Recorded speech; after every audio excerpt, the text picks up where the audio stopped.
안녕하세요, 최인호입니다.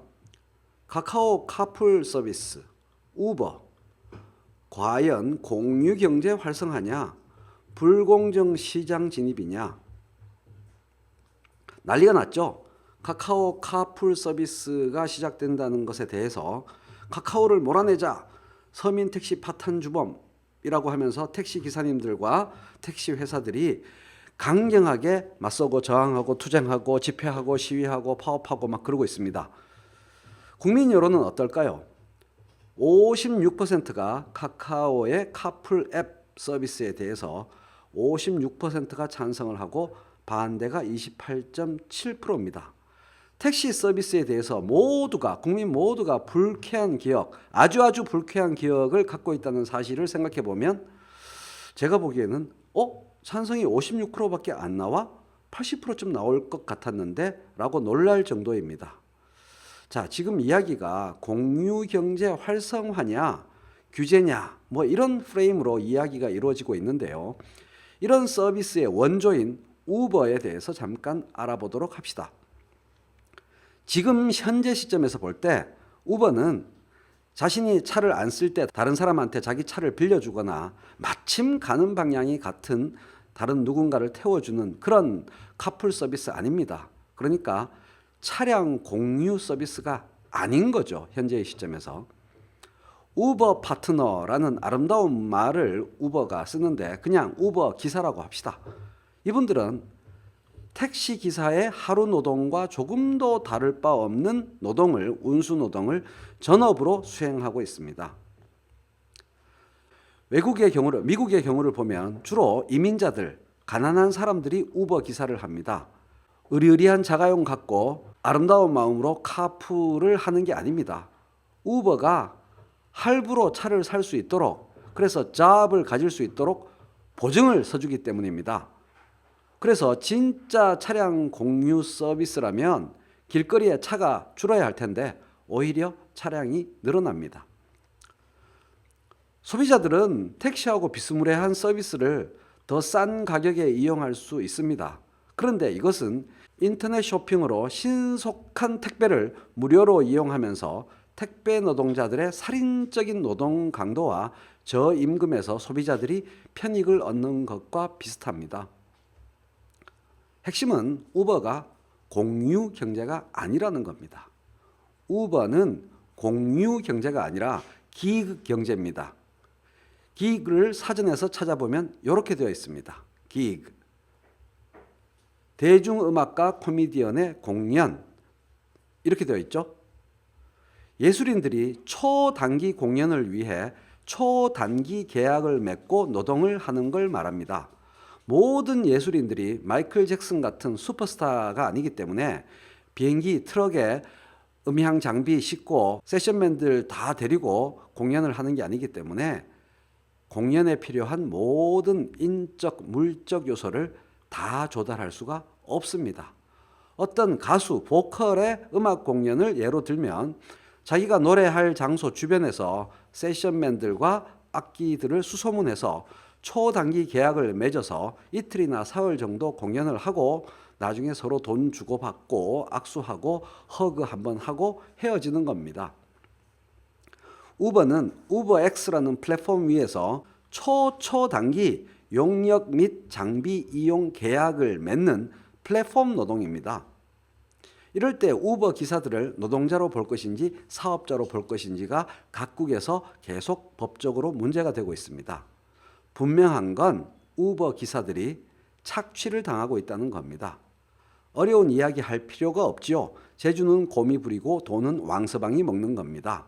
우버는 우버 파트너들, 우버 기사들의 노동으로 엄청난 돈을 벌고 우버 파트너들, 우버 기사님들은 온갖 돈을 떼이면서 골병이 듭니다. MBC 방송 화면을 보면 알 수 있습니다. 우버 기사 자비드 씨의 의무사항, 우버 수수료 25%, 이거 계속 올린다고 합니다. 보험료 1년 450만 원, 우버 라이센스비 1년 40만 원, 차량 정기검사비 1년 15만 원, 차량 유지비 1년 180만 원, 주차 위반료 회당 20만 원, 고객의 평가에 따라 페널티를 받고요. 신체 검사 의무도 있습니다. 소비자들이 지금 누리는 저가격의 편익이 우버가 시장을 독점한 후에도 유지될 수 있을까요? 지금 카카오 카풀 서비스에 대해서 정부는 중재안을 내놓고 출퇴근 시간에만 한다거나 하루에 2번만 허용한다거나 이런 이야기를 하고 있습니다. 그렇다면 공유 경제라고 할 수가 있겠죠. 그런데 이게 진짜 카풀로 이용되기만 하면 그렇긴 합니다. 그런데 이게 과연 10년, 20년 뒤에도 이 모습으로 계속 유지될까요? 회의적입니다. 겨우 이거 하려고 플랫폼 사업자들이 사업을 시작했을까요? 플랫폼 사업자들이 일단 이렇게 시장에 진출한 다음에 그 후에 어떻게 할지는 아무도 장담할 수 없는 것 아닐까요? 모든 정부는 택시를 비롯한 운송 사업을 규제합니다. 규제해야 합니다. 경영자의 경영 자격, 운수 종사자들의 자격, 운수 공급량, 요금 등을 모두 관리합니다. 그런 거 하라고 정부가 있는 겁니다. 그래서 서울시는 몇 년 전에 우버의 영업을 금지했습니다. 우리나라만 그런 거라고 자꾸 이상한 이야기들을 하는데 우리나라만 그런 거 아닙니다. 덴마크 대법원은 4명의 우버 기사에게 택시법 위반으로 약 8,500만 원의 벌금형을 때렸습니다. 런던도 기사들이 저지른 중대한 범죄 이력이나 건강검진 기록을 제대로 알리지 않는 등 기업으로서 책임을 다하지 않았다는 이유로 영업면허 갱신을 우버에 해주지 않았습니다. 이게 2017년 일이고요. 2018년 6월부터 15개월간 한시적으로 영업을 허용했습니다. 기업으로서 과연 책임을 다하는지 지켜보고 결정하겠다는 거죠. 올해 4월에는 그리스에서 우버X가 영업을 중단해야 했습니다. 독일과 스페인에서도 우버의 영업을 금지한 뒤에 아직 법적 분쟁이 이어지고 있습니다. 규제라는 것은 기업의 돈벌이를 보장하느냐 보장 안 하느냐 이게 기본 구도가 아닙니다. 공동체 구성원들이 인간다운 삶을 누리도록 하는 데 기여하느냐 안 기여하느냐 그걸 갖고 규제를 완화하냐 마냐를 따져야 되는 것이죠.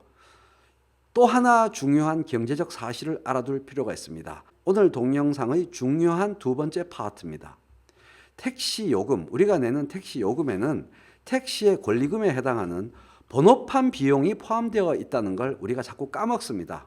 우리가 내는 택시 요금은 번호판 비용 플러스 그 운송 서비스에 대한 지불 두 가지입니다.